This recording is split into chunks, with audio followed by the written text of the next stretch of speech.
Now it's time to go back in time. 3 home runs for the year for Birdie. One of them came last night. Runner goes, pitches a strike. Throw to second is a good one, and it's in time. They throw out Chisholm. Great peg by Austin Hedges, and the inning is done. Strong throw here from Hedges. We just went back in time. Austin Hedges, Rangers catcher, joining Intentional Talk right now. And I just want you to know that when you come on IT, there's IT Mojo. And I know we're looking for our first knock. It's only been 5 at-bats, but you're going deep and you're getting 3 hits the next time you're in lineup for this day. So is that why you came on?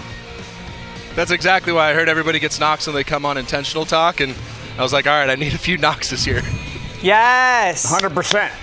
100%. That's what we're talking about. And sorry, Ryan Dempster's traveling from Bend, Oregon into Chicago. And so you're left with Sarah and I. And I know that we talked about right before we come on the looks factor. But Dempster's definitely the looks because of the hair club that he's been going through. It's called Hair Jordan.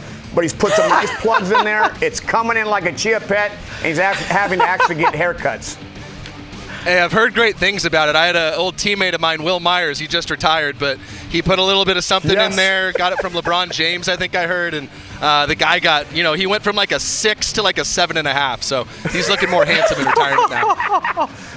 I love it, dude. Hey, take us through real quick because you were part of a trade deadline, right? I played 12 years, never got a chance to get traded or never had to worry about that. Had teammates and best friends get traded. Dempster being one of those that caused tears. But you were that guy. Take us through that process, how that is up to the moment.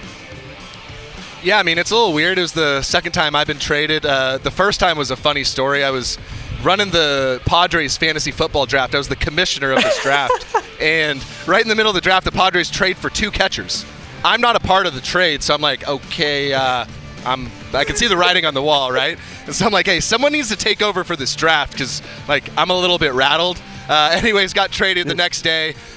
This one was a little different. Once again, kind of see the writing on the wall, and was hoping, maybe go to a team that's got a chance to do something special. And the funny thing is, one of your old co-hosts, Kev, kind of broke the news to me. I'm sitting in Derek Shelton's office, and Chris Rose texts me. And he sends me just this picture of a cowboy with no shirt on. And I'm like, okay, I guess I'm going to the Rangers. Check MLB trade rumors. Yep, there you go. Rangers. That's so good. Oh, that is wild. Wait, so did you you were in the middle of a draft. This was this time around or this was previously, correct? Previous, 2020, okay. COVID 2020 year, COVID in the year. bubble. Yeah, just a grind, straight from my home in San Diego to the bubble in Cleveland. A little bit of a change of scenery for me. Who ended up winning the fantasy league that year? I didn't even stay in that league. I was like, nope, I'm out. I can't even handle this. You bailed on the league? I bailed. I was like, I'm out, which was tough because fantasy football is my thing. I love fantasy football. Okay, yes. Okay. All right. What's your team name? It depends on who the players are. I like to go with one of the, a player pun. In my Dynasty League, I have Kyle Pitts on my team. And I don't know if you guys know, but I'm kind of a hairy person. So I called it my team Sweaty Hog Pits. I kind of go by Hog sometimes. And so Hog, Sweaty Pits. So that's one of mine. That's amazing. Dude, that is unbelievable. Now, before you signed, I do want to get something because I went to LA City Junior College. And before you signed out of high school, you were committed to UCLA. I got a 2-part question. One, did you ever think about going to LA City Community College? Because I wanted to go to UCLA, and I wasn't smart enough, and all my buddies went over there, and I had to go to LACC. So I just want to ask that one. And 2, who's your favorite Bruin active right now? You got Garrett Cole, Dave Roberts, and, there's some retired guys. But who did you grow up kind of going there and kind of like, yeah, they could play? Yeah, LA City College? They just didn't send me any letters. It was kind of messed up. I was getting some letters, but they had deep catching, so I was like, fine, it's all right. I'll go to either UCLA or Pro Bowl, whatever. But Bruins, we just played the Giants, and I love Brandon Crawford, man. Brandon Crawford's a hell of a player, and he was a great Bruin too.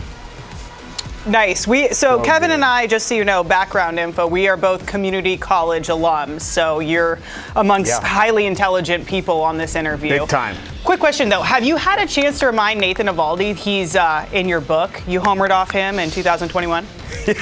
I've been waiting for the moment. Trust me, I haven't forgot. I remember he threw me 2 fastballs. I fouled off the first one. Then he doubled up. That green monster's just not quite high enough for me. So, it was a big situation, down a run. I haven't got a chance to tell him yet. Maybe when he comes off the IL and he starts shoving again for us, I'll try and humble him a little bit. Okay, Austin, I'm a big-time dog person. Shout out to my pups, Neil Diamond and Inky.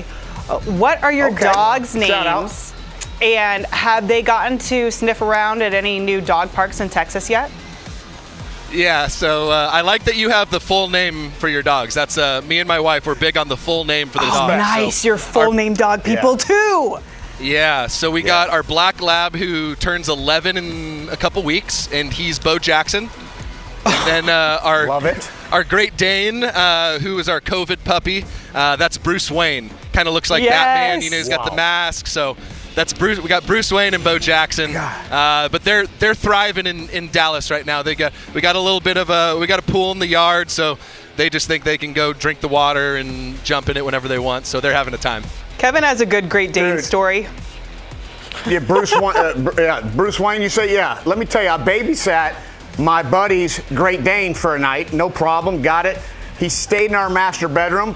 Here we are, me and my wife are sleeping about 3:30 in the morning, and you wake up to this like he was going number 1, not number 2, but he was peeing. You could have filled up a small jacuzzi by the time you was done. I didn't know what to do. My question is, has this ever happened to you? Because it was a great dog. I love them. They're awesome. But I'm like, it's almost like you got to move. Well, I haven't had that necessarily in bed, but this guy, he's yet to learn how to lift his leg to pee. So when he goes down, he's got a freaking power stream. It's just all over his legs, every time. And I'm out there with like baby wipes, like wiping pee off my dog every single time. I'm like, dude, I'm starting to think he does it on purpose, like he likes it or something. God, you just lift the leg, go in another direction. Go. Dude, hey, and by the way, real quick, the number 2s. The number 2s it's another level, right? It's another level of number 2s. They come out like PVC pipes. They do. I used to just be able to have like dog bags. Now, like when we go on walks, I have to take like a full scooper, like from a broom. What do you call that? A little thing, and then like scoop it all up. And then sometimes, I got to admit, sometimes it's too big to pick up when we're walking, and I just have to be like, sorry. No one's looking. No one's looking.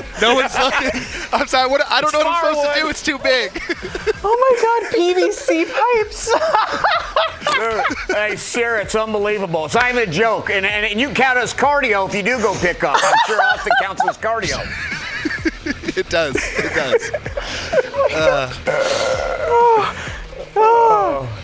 Kevin, go ahead. You get to ask another question. I can't keep it together right now.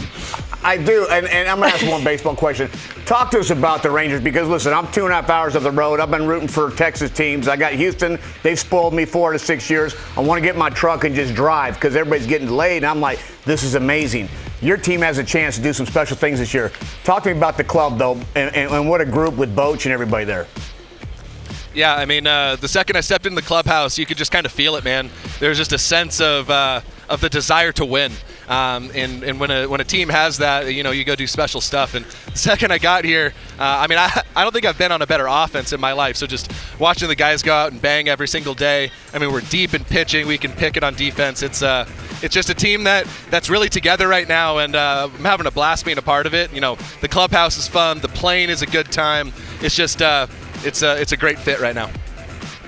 All right, last one from me. Now, backup catchers are my favorite. They're always the boys' club. They're always helping. Now, are you more of the hitting coordinator or the pitching coordinator? Because in Boston, like Doug Mirabelli was like our, second hitting coach. I know now everybody's got 6 hitting coaches, 6 pitching coaches, 7 mental coaches, and 19 bullpen coaches. Which one are you? I'm just the guy trying to keep things light, man. Whatever that means. If there is one of the 67 pitchers that I've taken deep in the big leagues comes into pitch, then I'll give my point of view. Maybe show up a replay like you showed with Nate and let them know that I could do it. And if I could do it, that means they can take this guy deep. So my intern Adam told me that your favorite catcher growing up was Pudge Rodriguez. Now that you're a Ranger, have you had a chance to run into him at all at the ballpark? Not yet. I'll tell you what. I had one real chance to meet him. We were playing in Miami years ago, and he was throwing out the first pitch, and I got full-blown stage fright. Like, he's walking, I'm 10 feet from him, I'm going to, like, shake his hand, but this was, like, my guy. Growing up, like, I wanted to be a catcher because of Pudge. Yes. And I swear, I'm going up, and I froze, full stage fright, and never said a thing. So I'm hoping I get a second chance to shake his hand. I've got signed balls, bats, all the things from Pudge. He's always been my guy, so I'm looking forward to getting a second chance. Is that the first time you've ever been starstruck? Until you came on this show, of course, you know. Yeah, Sierra, it was probably you first, and then it was Pudge. Rose too. Yeah, it was Sierra, Rose, and then Pudge. Probably that was my Sierra, list. Rose, Pudge. Yeah, Pudge, in that order. Exactly. Rosie's up there. That's awesome. Yeah, you got to get over that fear. You got to get at least a picture. You know what I mean? Blow it up, get it framed, put it in your office. I know. All right, it is You're time right. now, Austin, for Secret Santos. This is where you tell us a secret about yourself that nobody knows. Any secret talents? Do you have skills? No, I have one thing that I hide from people. I call it my special toe. My left big toe is, the foot doctor back in the day when I was a kid, they called it a traumatized toenail. I'm not really sure why they use that, but it makes sense now because this toe has seen some stuff, okay? It's a little yellowish green. It's really not pretty, and all my teammates just make fun of me every single day. So, like, I've learned how to, like, cross this toe over it when I got my shower shoes on so no one can see it. When I was a kid, my mom used to tell me to put a Band-Aid over it when I'd go to the beach so the kids don't make fun of me. So it was like, it's a very traumatized thing. So that's my thing. I'm not going to show you, so don't ever think you'll get to see it, but that's we're visual. We're a visual show if you want to just show us, but I get it why you don't want to. I know what you're talking about, those dark colors, like they're like brown mahogany, the world doesn't almost like the Padres. Yeah, you're right. Sarah, you don't want to see that either. That's it. No. Yeah, I don't want to see it, and your wife must really, really love you. She loves me. She does. She must. Yeah. She's just saying. Austin, thanks so much for joining us. We had so much fun with you. We appreciate the time. All right, guys. Anytime. Thank you. All right, thanks, bro.